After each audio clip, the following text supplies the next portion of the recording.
అదే RTV app వార్తల్ని క్షణాల్లో చదివే అవకాశం ఉంటుంది. ఒక న్యూస్ పేపర్, ఒక టెలివిజన్ ఛానల్ మీ చేతుల్లో ఎప్పుడూ ఉంటాయి. అండ్ ఇంకా ఏపీలో అలయన్స్ పెట్టుకున్న తర్వాత కొంచెం హైప్ తగ్గింది, గెలుస్తారు అన్న నమ్మకం కొంచెం తగ్గినట్టుంది అని చెప్పి మీరు కామెంట్ చేశారు. మళ్ళీ వైసీపీ రావచ్చేమో మేబీ అని చెప్పారు. సో ఎందుకు అంటే అలయన్స్ పెట్టుకున్న తర్వాత పవన్ కళ్యాణ్ ఒక కామెంట్ చేశారు.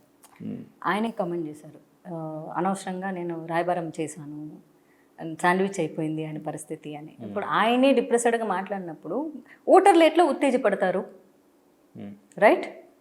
ఎందుకంటే ఆయనకు సీట్లు తగ్గిపోయినాయి న్యాచురల్లీ. బట్ అలయన్స్ అనేది అప్పుడు మనకు మంచిదే, గుడ్, ఇంకా హార్డ్ వర్క్ చేయాల్సిన అవసరం ఉంది అని కూడా చెప్పారు. అదే వీడియోలో వాళ్ళే షేర్ చేసుకున్నారు, వైసీపీ వాళ్ళే షేర్ చేసుకున్నారు. మాధవిలత అసలు జగన్ వస్తాడనేది ముందు 2 లైన్లే విన్నారు, ఆ తర్వాత లైన్లు వినలేదు. జనాలు ఫ్రీ బీస్కి అలవాటు పడిపోయారు, ఒక మూస ధోరణిలోకి వెళ్ళిపోయారు. అదే మూస ధోరణిలో వచ్చేసేసి అన్ని ఫ్రీ బీస్కి ఆశపడుతున్నారు, మా డబ్బులు మాకే ఇస్తున్నారు కదా అనుకుంటున్నారు. మన కర్మ మన దరిద్రం ఏంటో, బోల్డ్ అన్ని కేసులు ఉన్న వాళ్ళని కూడా మన లీడర్స్గా మనం గుర్తిస్తాం. ఇవన్నీ కూడా అదే వీడియోలో చెప్పాను. అట్ ద సేమ్ టైం అలయన్స్లో ఉన్నటువంటి ఎవరైతే కార్యకర్తలు గ్రౌండ్ లెవెల్లో దిగి చాలా హార్డ్ వర్క్ చేయాల్సిన పరిస్థితి కూడా ఉంది. ఇది హోల్ వీడియో కంటెంట్. ఓకే, మనకు కావాల్సిన 2 లైన్లు ఎత్తుకున్నారు అది. ఓకే, బట్ అంటే ఇప్పుడు 3 పార్టీలు కలిసినా కానీ ఇంకా కష్టపడాలి అంటున్నారంటే అటువైపు అపోజిషన్ పార్టీకి ప్రజల సపోర్ట్ ఎక్కువగా ఉందా, పరిపాలన బాగుందా, ఏంటి? 2 కాదు, బోల్డ్ అంత డబ్బులు ఉన్నాయి, బోల్డ్ అనే ఉచిత పథకాలు ఉన్నాయి. ఓకే, ప్రజలు ఏమనుకుంటున్నారంటే మా డబ్బులే కదా మాకు ఇస్తున్నారు అనుకుంటున్నారు. అక్కడే చాలా వరకు మోసపోతున్నారు. సరే అబ్బా, మీరు ఓటరు, నేను ఓటుకు 5,000 ఇస్తాను, మీరు అనుకుంటున్నారు నా డబ్బులే నాకు ఇస్తున్నారు కదా అని.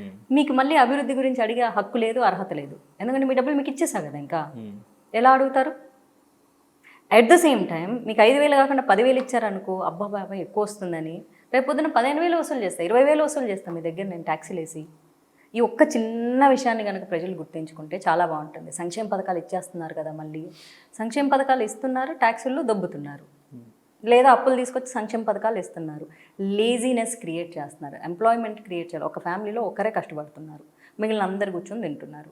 అదే ఒక అబ్బాయి అంటాడు, వాడికి 19 ఏళ్ళలో 20 ఏళ్ళలో వస్తే తల్లిదండ్రులకి 4 రూపాయలు సంపాదించే పని ఏదన్నా చేసి వాళ్ళ అమ్మ నాన్న సంపాదించుకున్న కూలీ డబ్బుల్లో వీటి డబ్బులు కూడా కలిపితే కుటుంబం బాగుంటుంది. కానీ మన వాళ్ళు ఏం చేస్తున్నారు, మా జగన్ అన్నని అంటావా, మా జగన్ అన్న అలా అంటావా, నువ్వు వెళ్ళు, నువ్వు డాష్ డమ్మడక్కడ అలా తిరుగుతున్నారు. అట్లా కాదు కదా, పోయి మనకు వచ్చిన పని చేద్దాం, కూలి పని చేద్దాం, 4 రూపాయలు తెచ్చుకుందాం, సంపాదిద్దాం.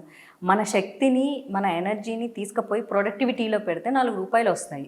ఆ వచ్చిన 4 రూపాయలు తీసుకుపోయి జియో ఇంటర్నెట్లు వేసుకొని అదాని గాడు ఇట్లా, అంబానీ గాడు ఇట్లా అని మళ్ళీ వాడి సిమ్ము వాడితే ఆడనే తిడతాడు.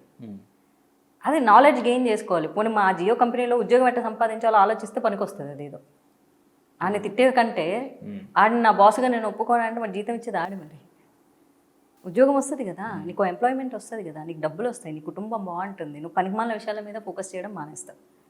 సో ప్రతి ఒక్కళ్ళు వాళ్ళ పని వాళ్ళ కష్టం వాళ్ళు చేసుకొని 4 డబ్బులు సంపాదించుకొని కుటుంబం స్ట్రెంగ్త్ ఎట్లా చేసుకోవాలో ఆలోచించేది మానేసి మాకు ఆ ఉచిత పథకాలు కావాలి, ఈ ఉచిత పథకాలు కావాలని ఉచిత పథకాలు చుట్టూ తిరుగుతూ ఉంటే ఎట్లా? అందరికీ ప్రభుత్వం ఉచిత పథకాలు ప్రొవైడ్ చేయలేదు. అలా ప్రొవైడ్ చేస్తూ వెళ్తే అన్ఎంప్లాయ్మెంట్ పెరుగుతుంది. అన్ఎంప్లాయ్మెంట్, అందరికీ ఉద్యోగ అవకాశాలు అంటే రాకపోతే మనమే క్రియేట్ చేసుకో, మనకు వచ్చిన పని మనం చేసుకోవాలబ్బా. ఈరోజు ఇంజనీరింగ్ చదివిన వాళ్ళు ర్యాపిడోలు నడుపుతున్నారు, లేకపోతే జొమాటోలో పనిచేస్తున్నారు, అది షేమ్గా ఫీల్ అవుతున్నారు. షేమ్గా ఎందుకు ఫీల్ అవ్వాలి? డిగ్నిటీ ఆఫ్ లేబర్ అని వాడు జాబ్ వాడు చేసుకుంటున్నాడు, ఆ డబ్బులు వాడు సంపాదించుకుంటున్నాడు, ఆడు గొప్పడు వీళ్ళందరికంటే కూడా. ఇంత చదివి ర్యాపిడో నడపాలంటే బతకడానికి కష్టపడుతున్నాడు కదా. అతను వర్క్ మీద అతనికి ఉన్న డెడికేషన్ చూడాలి, కానీ అతను డిగ్రీ ఎందుకు చూడడం?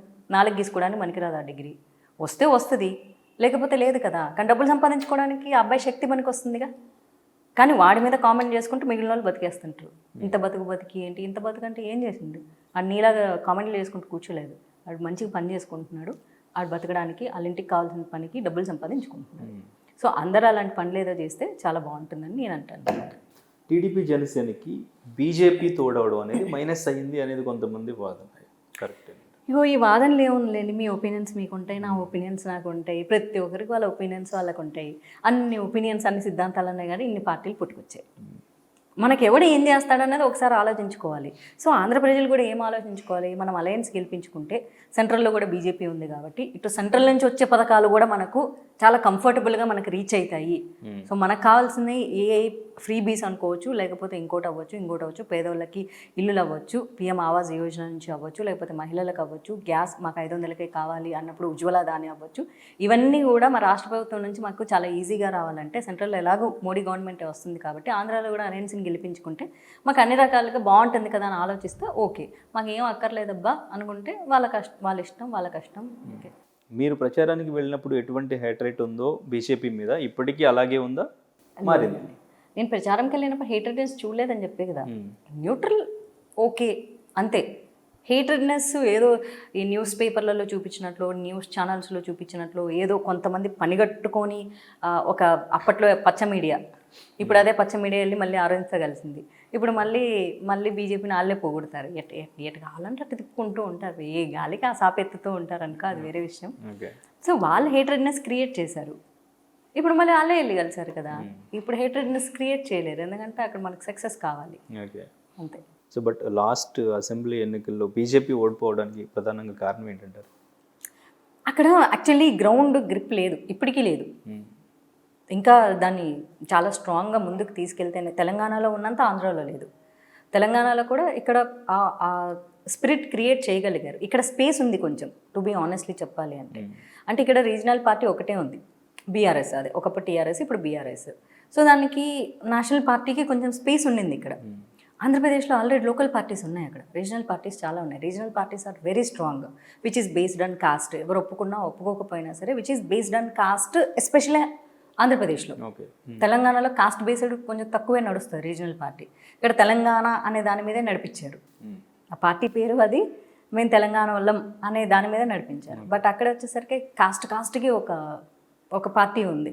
సో ఆ కాస్ట్ రాజకీయాలను దాటి నేషనల్ పార్టీ రావాలి అంటే ఇప్పుడు మనం ఎగ్జాంపుల్గా ఇప్పుడు అన్నమలై లాంటి వాళ్ళని చెప్పుకోవాలి. అట్లా ఉంటే కొంచెం ఊపు, ఉత్సాహం, జనాల్లో ఉత్తేజం, బీజేపీలో యంగ్ కార్యకర్తలకి కాస్త ఉల్లాసం, ఇవన్నీ కలిగి అప్పుడు వస్తుంది.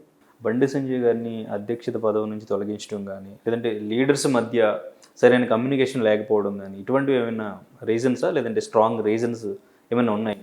మీరు అడిగిన ప్రశ్నలోనే ఆ 2 సమాధానాలు ఉన్నాయి.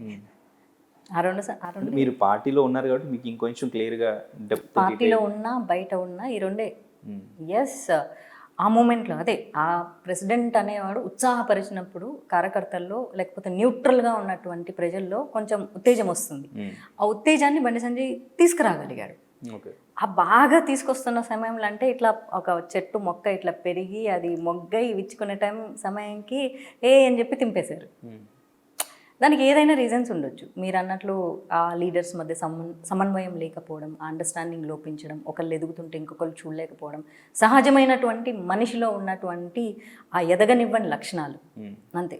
సో మొన్న విన్నానమాట, వేరే పార్టీ నుంచి మా పార్టీలోకి వచ్చిన పెద్దోళ్ళు వాళ్ళందరూ నేనే పర్సనల్గా మాట్లాడినప్పుడు ఒక మాట విని నాకు గుండెల్లో పెయిన్ వచ్చింది. నిజమైన బీజేపీ కార్యకర్త, ప్రతి కార్యకర్తకి గుండెల్లో నొప్పి వస్తుంది. ఏం పదవుల కోసం చూస్తున్నామంటే, నేను పదవులు ఏం ఆశించట్లేదండి. పదవి వస్తే మంచిది, నేను చేస్తా. పదవి ఇచ్చినా ఇవ్వకపోయినా నేను ఈ పార్టీని వదిలేదు లేదండి. కాషాయం కమల మొదలనంటే చాలామంది కార్యకర్తలను చూశానమ్మా ఈ 2-3 ఏళ్ళు, ఈ 1 ఇయర్లో జాయిన్ అయిన తర్వాత. ఈ బీజేపీని నమ్ముకున్న వాళ్ళు ఏంటో, మాకేం అక్కర్లేదు కానీ మేము కాషాయం కమలం వదలమని ఏందో అదో మూసగా అంటూ ఉంటారు.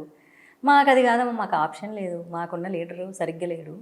ఇప్పుడున్న పార్టీ బీజేపీ కొంచెం బెటర్గా ఉంది కదా సెంట్రల్లో, అందుకని అవసరం కోసం వచ్చేసామన్నాడు. నాకు బీపీ పెరిగింది కానీ ఏమనలేను సీనియర్స్ వాళ్ళు. మరిన్ని వీడియోస్ కోసం ఛానల్ ని సబ్స్క్రైబ్ చేయండి, లేటెస్ట్ అప్డేట్స్ కోసం వాట్సాప్ ఛానల్ ని ఫాలో చేయండి, అండ్ లింక్ డిస్క్రిప్షన్ లో ఉంది.